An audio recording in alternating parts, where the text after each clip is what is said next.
Bismillahirrahmanirrahim. Assalamualaikum warahmatullahi wabarakatuh. Apa kabar anak-anak pagi ini? Semoga kalian sehat dan dalam lindungan Allah Subhanahu wa Ta'ala. Anak-anak, di pagi ini kita bertemu lagi di pembelajaran tematik kelas 5. Di tema 7, peristiwa dalam kehidupan, subtema 1, peristiwa kebangsaan masa penjajahan, di pembelajaran 4-6. Sebelum mulai belajar, kita berdoa terlebih dahulu. Berdoa dimulai. Berdoa selesai. Tujuan pembelajaran kali ini yang pertama dengan membaca teks sejarah tentang organisasi pergerakan nasional. Siswa dapat menjawab pertanyaan sesuai dengan bacaan.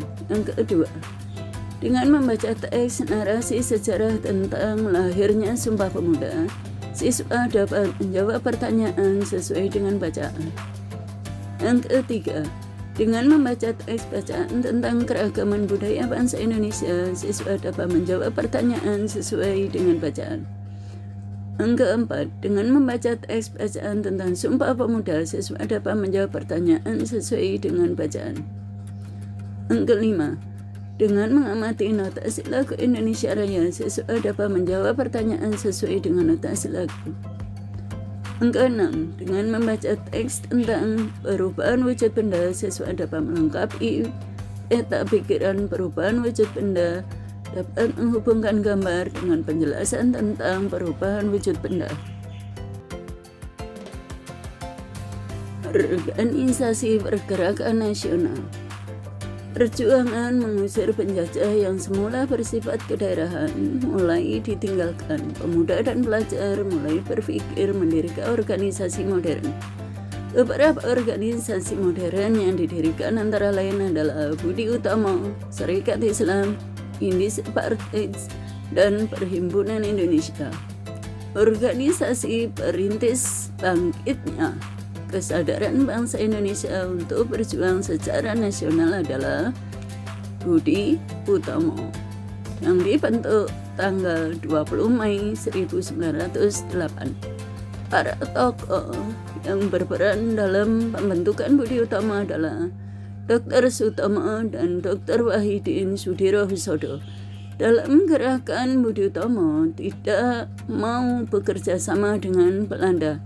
Budi Utomo berjuang menuju Indonesia bersatu dan merdeka. Serikat Dagang Islam atau SDI didirikan tahun 1911 oleh Haji Saman Hudi.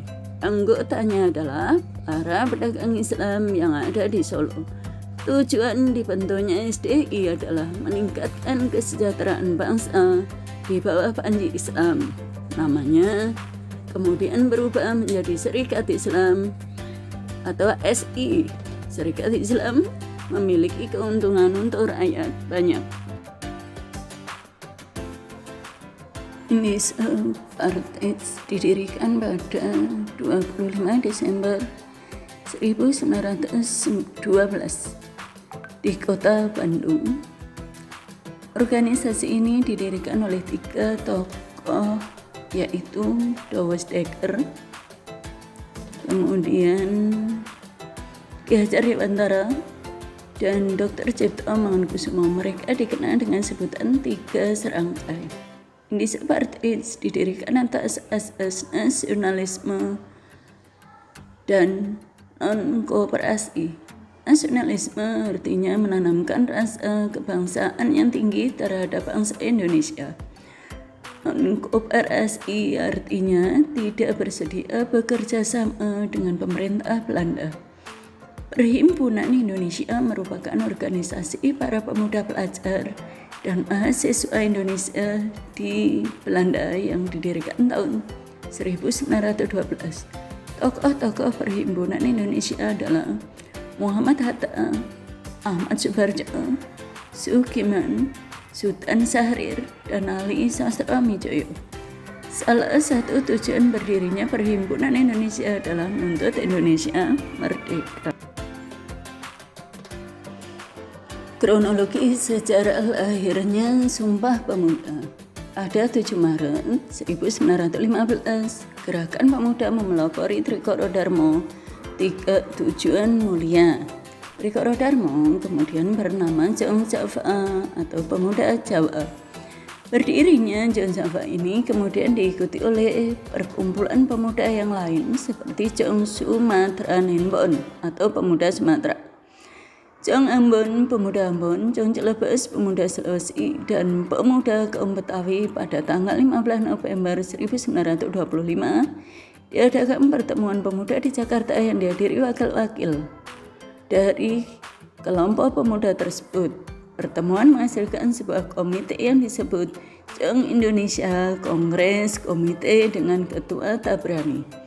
Komite bertugas mempersiapkan Kongres Pemuda. Sebagai hasilnya, pada tanggal 30 April sampai 2 Mei 1926 diadakan Kongres Pemuda Indonesia di Jakarta dengan Ketua Tabrani. Tujuan Kongres Pemuda Indonesia adalah memajukan paham persatuan kebangsaan dan mempererat hubungan antar perkumpulan pemuda.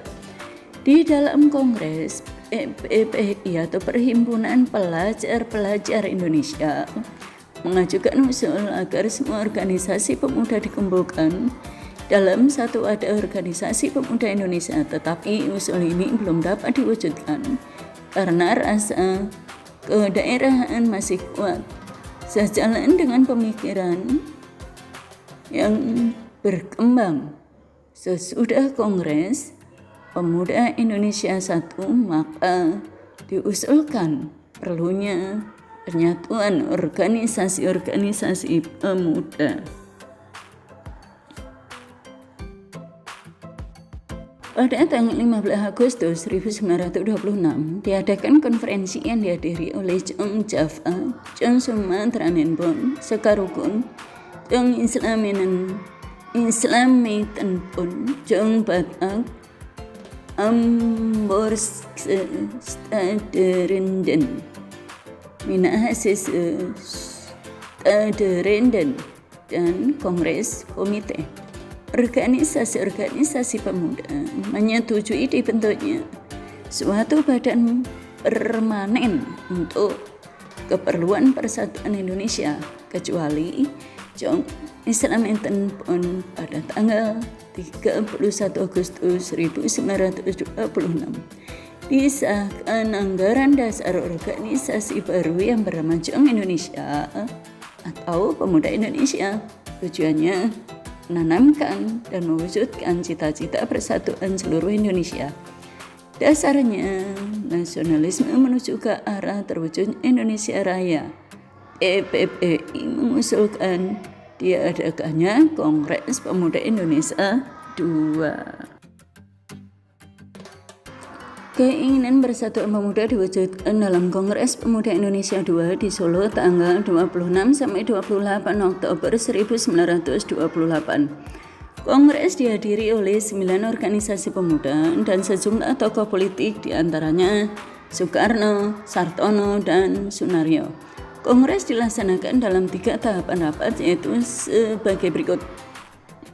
Yang pertama, rapat yang diadakan pada hari Sabtu tanggal 27 Oktober pukul 19.30 sampai 23.00. Dalam acara pembukaan dibacakan amanat tertulis Insinyur Soekarno sebagai Ketua PNI. Selain itu, Muhammad Yamin juga memberikan ceramah tentang persatuan dan kebangsaan Indonesia. Yang kedua, rapat yang diadakan pada hari Minggu tanggal 28 Oktober 1928 pukul 08.00 sampai 12.00.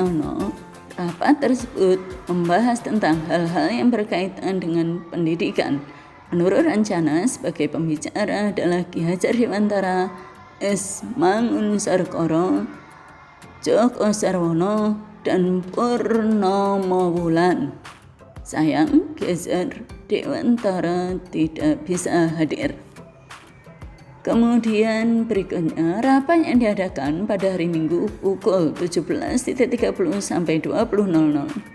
Setelah ceramah dari Ramlan dan Sunaryo dalam acara istirahat, W.R. Supratman menyanyikan lagu dengan judul Indonesia.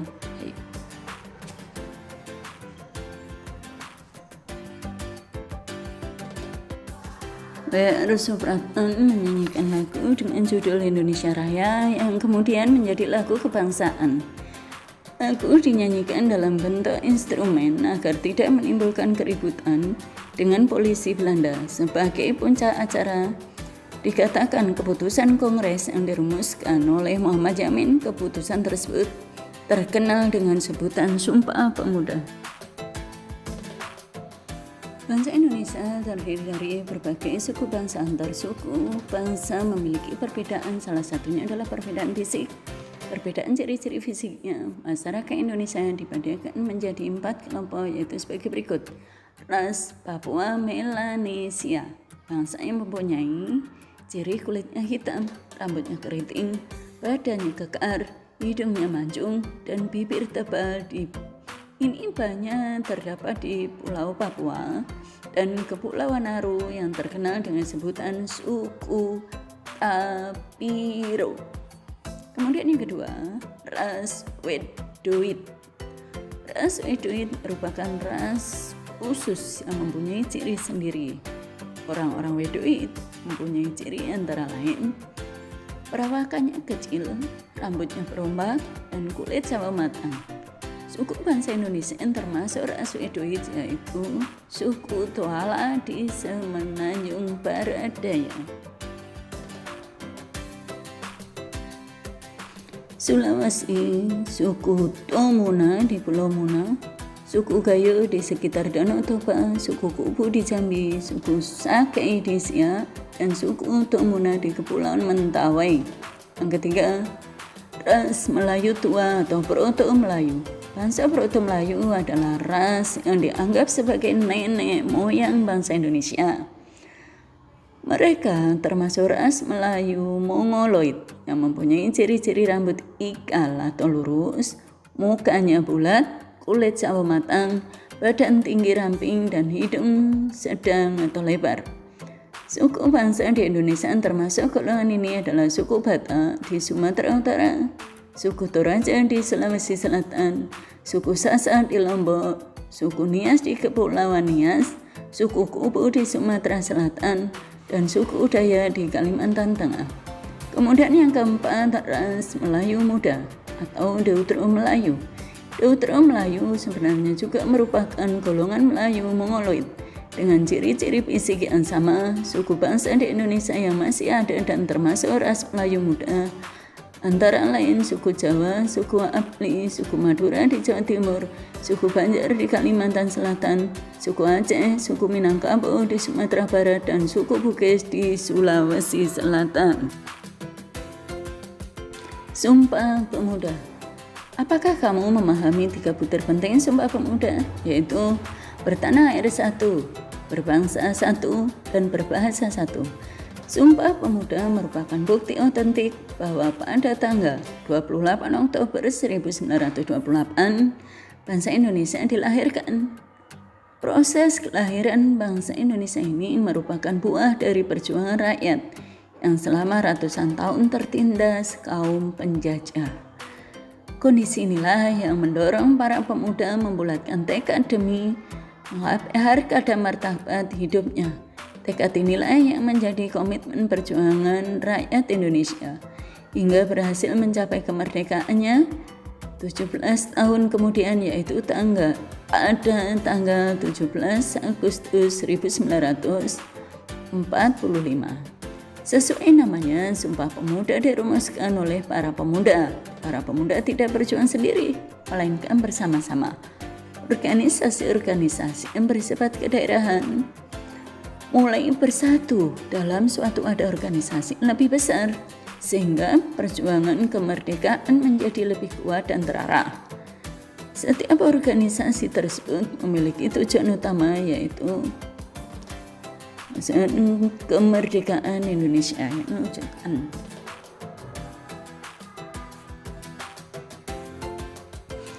Sumpah Pemuda tidak lahir begitu saja. Banyak hal yang melandasi tekad para pemuda untuk bersatu. Mereka berpikir tidak akan bisa membuat Indonesia merdeka jika berjuang dan kelompok sendiri.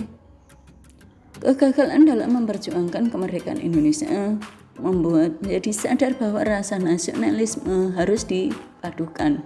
Oleh karena itu diadakan Kongres Pemuda, dan kedua, mereka menjadi satu, menjadi pemuda Indonesia.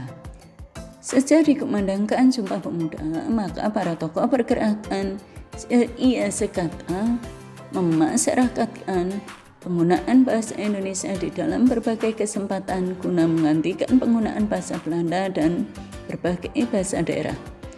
Semangat persatuan para pemuda dahulu harus diikuti pemuda masa kini untuk mengisi kemerdekaan dengan hal yang positif yang berguna bagi nusa dan bangsa.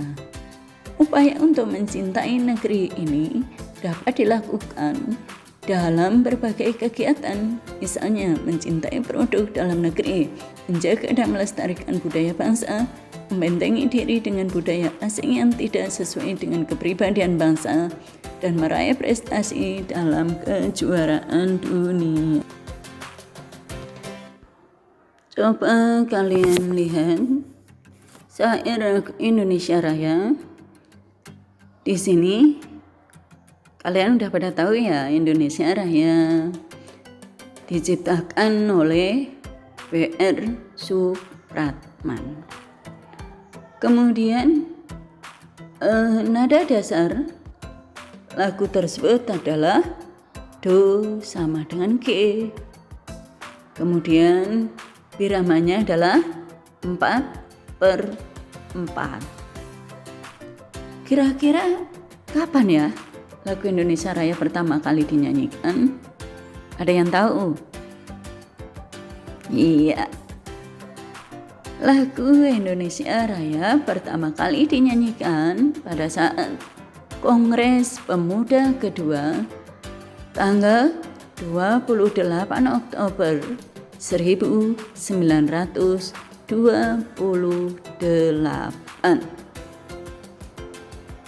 Kira-kira lagu Indonesia Raya kapan dinyanyikan? Pada kegiatan apa saja lagu Indonesia Raya dinyanyikan? Ayo, ada yang tahu? Iya, betul. Yang pertama, menghormati presiden dan wakil presiden. Kemudian yang kedua, pada saat pengibaran dan penurunan bendera. Kemudian yang ketiga, dalam acara resmi. Yang keempat, pembukaan sidang paripurna. Yang kelima, dalam kompetisi apapun. Misalnya kompetisi itu perlombaan-perlombaan. Ya. Kemudian yang keenam, upacara hari Senin.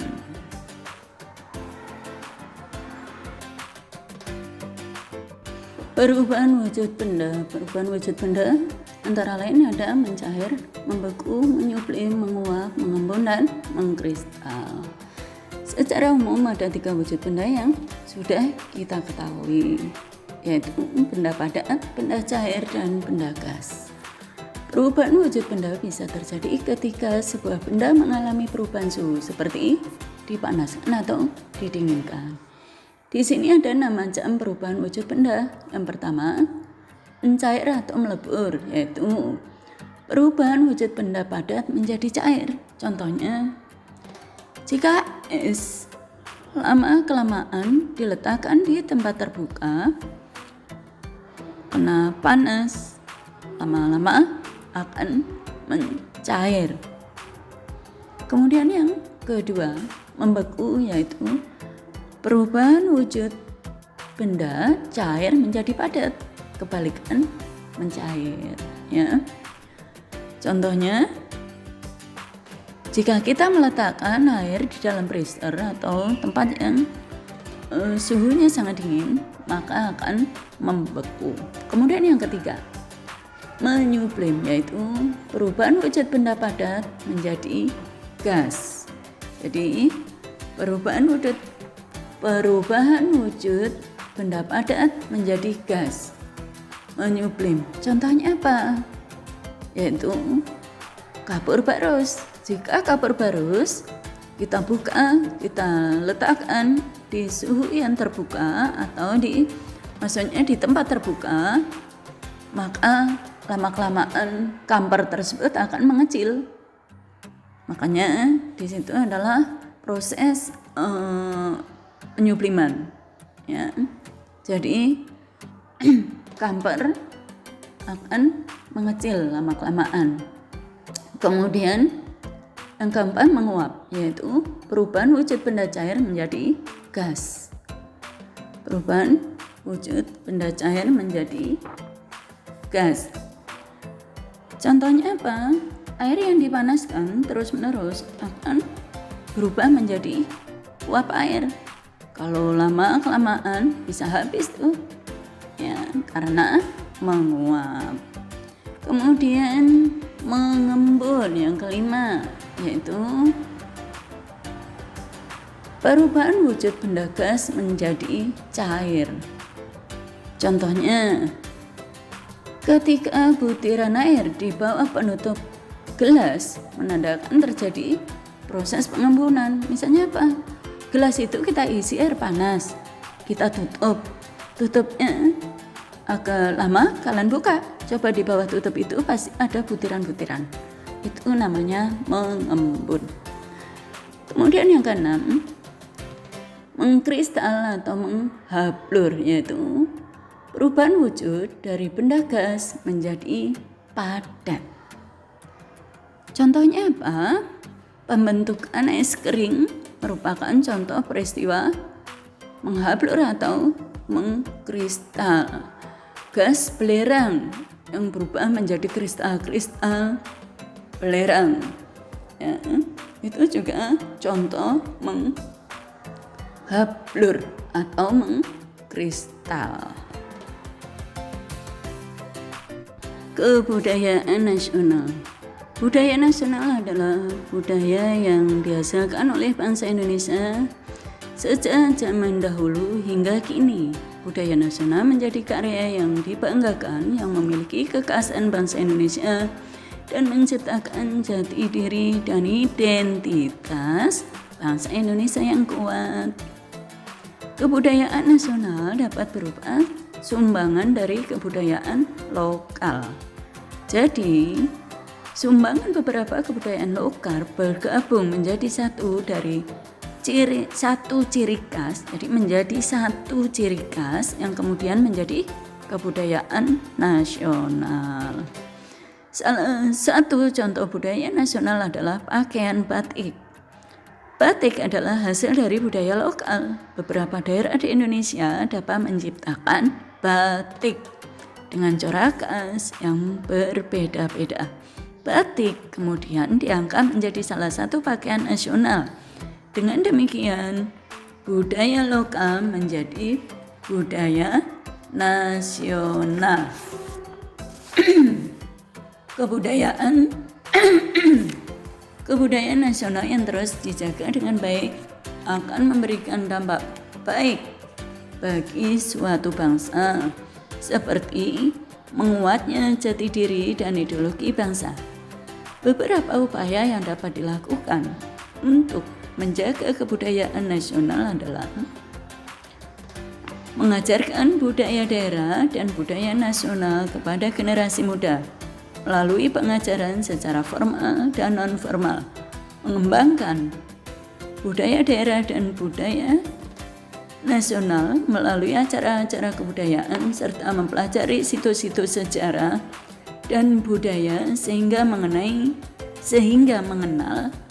lebih dalam mengenai kebudayaan daerah.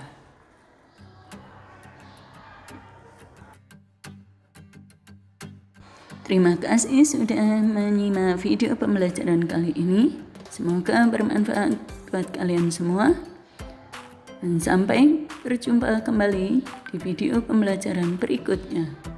Wassalamualaikum warahmatullahi wabarakatuh.